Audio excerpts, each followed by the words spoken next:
guys, welcome to Refined. I'm Mariah and I'm Shauna. we wanted to kind of start a podcast to kind of show how we got to where we are now and how we feel that the trials in life have refined us, helped us heal, brought us closer to God. We're in a season of being single moms, and we both come from, different backgrounds, were raised differently, grew up in different cities, so we wanted everyone to be able to relate to what we talk about, and so yeah, we hope you guys enjoy. How did we get here? Yeah, how did we get here? How did we get here? Yes. Where are you right now? Where are you in this present moment?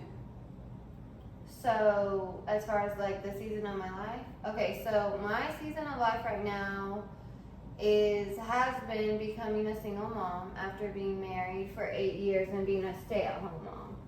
So I became a single mom in a matter of 3 months. So that's the season I'm in currently, or have been in for a little over a year now. And yeah, that's kind of where I'm at. I have 2 kids, under the age of 10, so they're little. And I'm an assistant teacher. And I love all things ministry.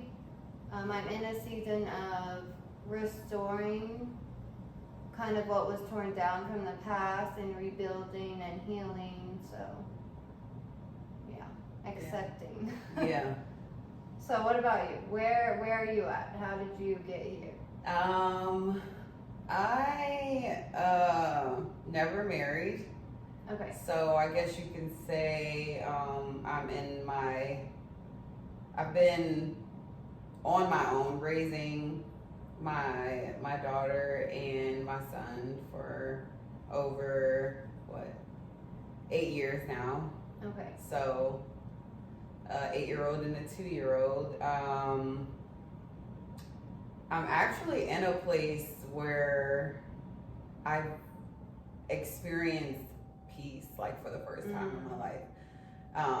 This past year has been the most peaceful, not easy, like not without any storms, but like I've had like depression, anxiety before, like always in worry, always stressed. This year has been full of peace. Okay. So part of what we wanted to talk about was acceptance. So how did you get from the stress, the depression, the anxiety, the worry to where you are today, being a season of peace and restoration? Whoa, acceptance. I had to accept, had to say to myself, okay, you're doing this by yourself right now, right? Okay.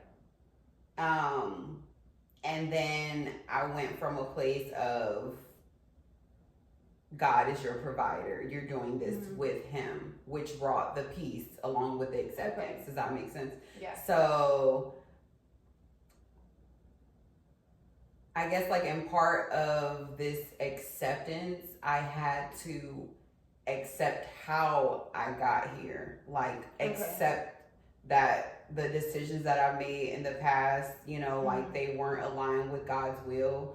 And that was a hard thing to accept. Okay. Honestly. So that self-accountability. Yeah. So was your first step the accountability, or was it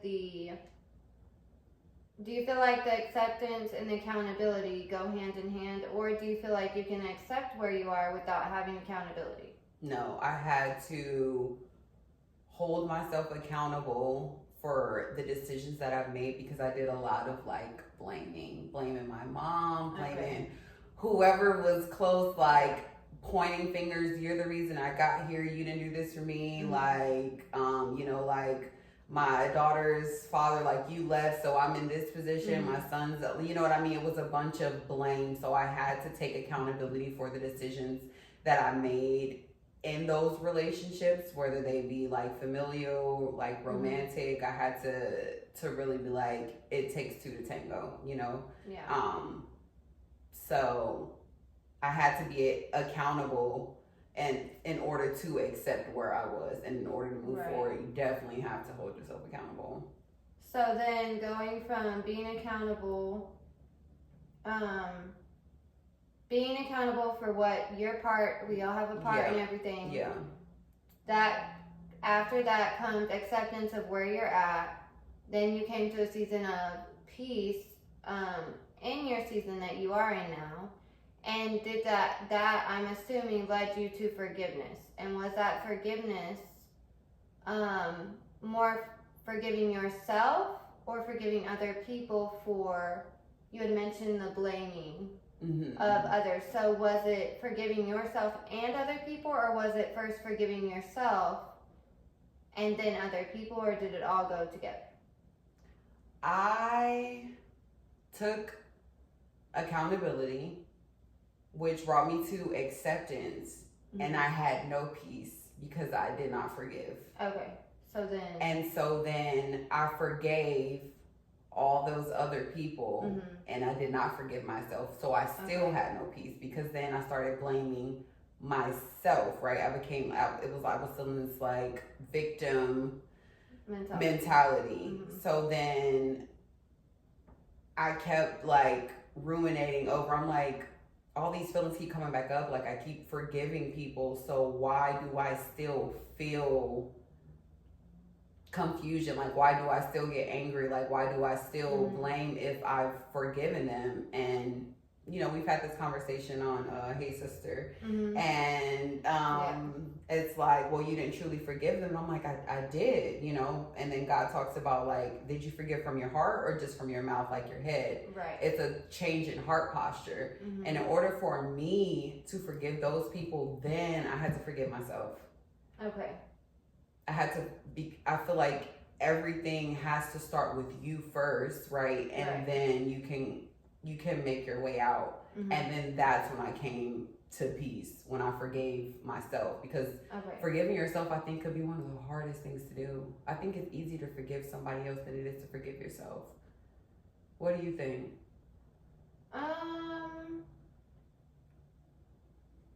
I think it depends on the situation. I think in some instances it may be easy to rationalize with yourself of, well, I did this because I was in this trauma and I was trying to survive.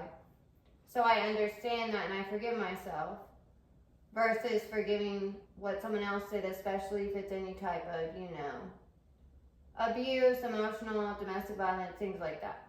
That was the easiest for me to forgive. Yeah, but then I think there's other situations where it is easier to forgive others, and then you are very hard on yourself, like, you're so dumb, why did you do that? You created a mess, etc. So I would say for me, it probably depends on the situation, but I think that the enemy does want us to be in the constant state of shame, of not, you know, and I'm not saying that forgiving ourselves, we don't take accountability and we don't change, because we can say forgive ourselves all day long and not change the behavior that we exhibited, which clearly means that we have not changed as a person. So I'm not saying that we should stop growing and actually fix what we're doing by our actions, because the Bible says you should know someone by their fruit. Yeah.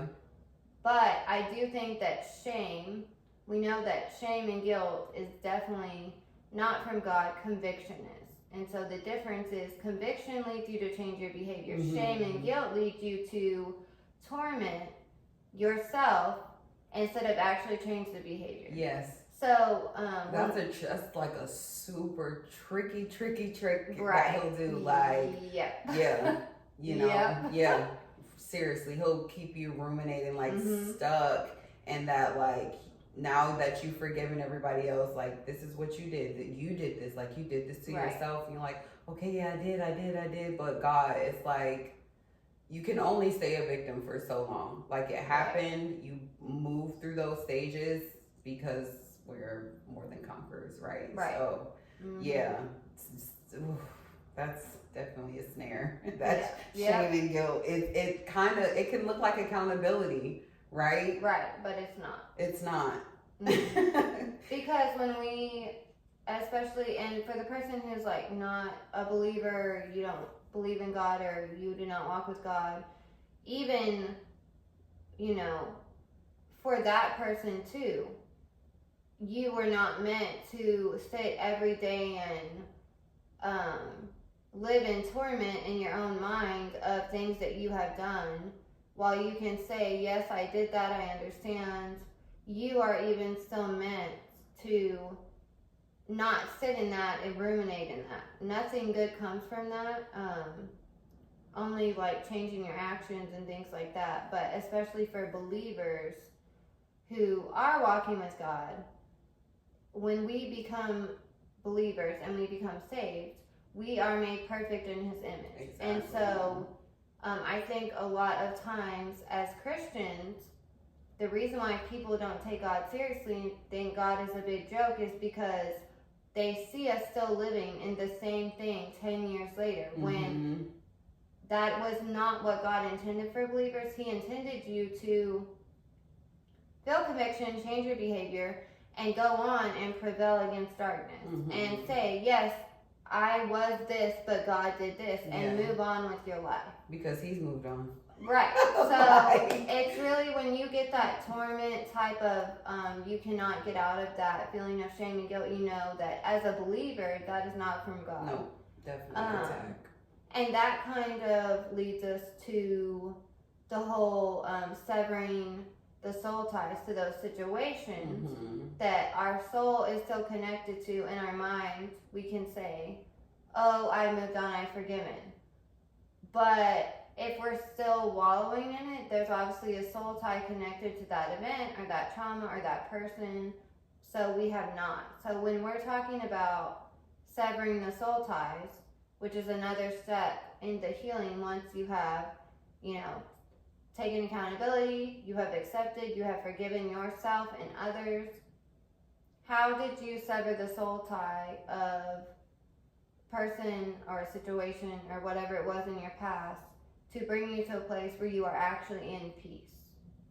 Practically, like, was there something you read? Was there something you did every day? Was there something you prayed? What practically did you do in order to do that? It was prayer, right? Like a specific, renouncing, denouncing, divorcing, coming out of agreement with things that I've said to a person, like even memories. Memories can be dangerous too, you know what I mean? Or even like future plans, you know. So for example, we were going to get married here. Like if I tell somebody like that I'm in love with, you know, I'm gonna love you forever. There's nothing that you can do where I won't be with you. Like those are agreements that we come into. That we speak. Exactly. Into. You know. So I had to come out of agreement with those. So my heart knew that like I had to separate. Okay. You know what I mean? Yeah. But you know, there are people who don't believe in soul ties. Okay, well, Yeah. we do. But Good for those people. Yeah, but I had to. It was really like a renewing of the mind and actually saying out loud, like I come out of agreement with it, and you know I have to move forward, and I tell that person's spirit like, I release you. You know, and I reclaim like my soul fragments back to make myself whole. Yeah. Right, because me and you have talked about this a lot, about life and death is in the power of the tongue. And I would say specifically for single parents, something that I don't say anymore, even in the beginning, and I said I'm a single mom, then I corrected myself and I said I'm in a season of being a single mom, because I think we do not understand the power that we have in what we say we are. So if we say I'm a single mom, I'm always struggling, etc., that is what we're going to get more of. And so you said that basically to undo and sever, you know, those soul ties and things connected to your past to bring you to healing now. You used the same formula, but you just reversed it. So you said, you know, I am no longer in agreement with X, Y, and Z. And I think that's a huge, important step in healing and moving forward to your next chapter that a lot of people are not doing, whether they are believers in the Lord or not. We are constantly speaking things over ourselves, which is the opposite of what we're wanting, but we don't even realize we're doing that. Yeah. I had to grieve too. Grieve. Okay. Grieve the loss of those plans not happening. Right. Like. Yeah. Yeah. Yep. Yeah. Well, so you were married for 8 years. Mm-hmm. How do you sever that kind of soul tie? I mean, divorce is definitely, no one gets married to be divorced. Or I would say it's definitely not in the plans for people who truly love the person and are marrying for the right reasons. For me, I had to understand. Well, okay, let's go back.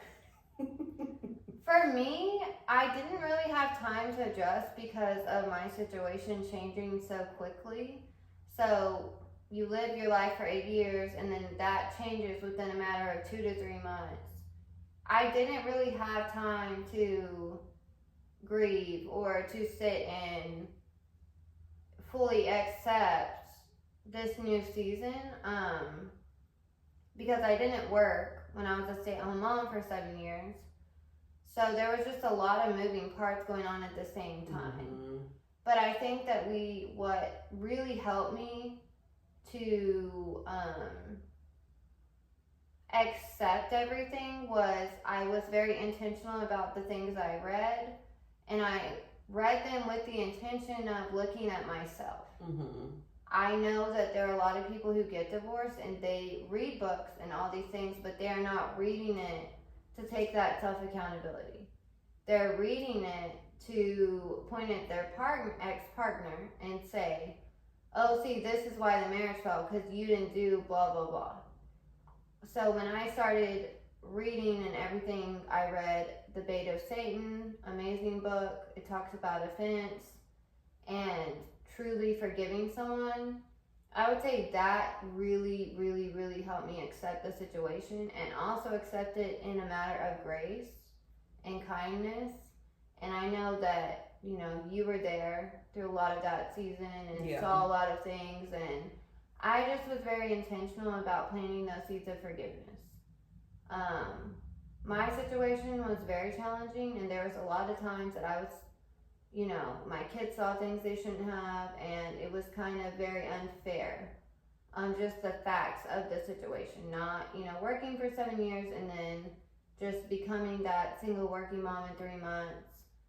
I wasn't prepared financially for that. A lot of different moving parts. But if I focus on, from my perspective, what was the unfairness of the situation, then that just kept me stuck. And so I really wanted all my friends and family who saw every detail of the whole thing, who had seen me walking with the Lord for many years. And I had been taking their kids to church, and I had been speaking and living my life a certain way. It's kind of where the rubber meets the road. Yeah. Either these people are going to see me, you know, represent God, or they're going to see me do what somebody else is doing and not. And so I had to choose which road I was going to take. And while every person that really knew the whole situation and cared about me would have understood if I had every valid reason to not take the road of planting seeds of forgiveness. And everyone would have understood, and they would have been like, yeah, you're valid. They would have understood. Yeah. But just because we have a valid reason to treat somebody a certain type of way doesn't mean we should. Yeah. And I just wanted, and I think that's where, by the grace of God, like my stubbornness came in, because I'm a very stubborn person, and I always tell people that has served me really well in some areas of life. Like, I'm very persistent, and when I decide I'm going to do something in a certain way, because morally that's what I believe is right, there's not a single soul who can tell me any different. Yeah. Because I'm going to stand on that. I'm not going to fold. Like, I'm going to do what I morally feel is right. I'm going to treat people how I feel is right.